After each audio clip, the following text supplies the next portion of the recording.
कभी कभी हमें लगता है कि हम बहुत जानते हैं, लेकिन असली समझ तब आती है जब हम जानने की जगह समझने की कोशिश करते हैं।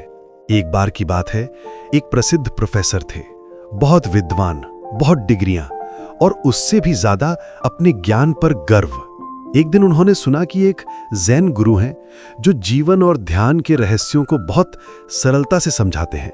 प्रोफेसर तुरंत वहां पहुंच गए।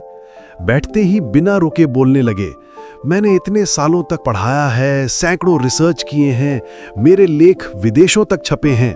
गुरु शांत बैठे रहे, चेहरे पे बस एक हल्की सी मुस्कान। थोड़ी देर बाद गुरु ने कहा, चलिए चाय पीते हैं। उन्होंने धीरे धीरे चाय बनाना शुरू किया और प्रोफेसर के सामने कप रखा। फिर वे चाय डालने लगे।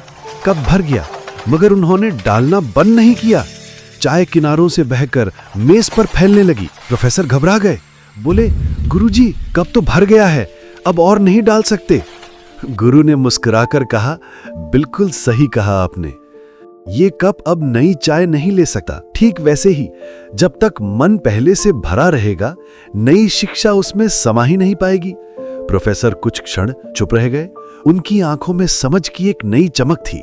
उन्होंने सिर झुकाया और बोले, गुरुजी, अब समझ गया, सीखने के लिए पहले खुद को खाली करना पड़ता है। इस कहानी से हमें यही सीख मिलती है कि सच्चा ज्ञान वही पा सकता है जिसका मन एक खाली बर्तन की तरह विनम्र और तैयार हो। जो अहंकार से भरा होता है वो कुछ नया नहीं सीख पाता, लेकिन जो विनम्र होता है वो हर व्यक्ति, हर परिस्थिति, यहां तक कि अपनी गलती से भी कुछ सीख लेता है।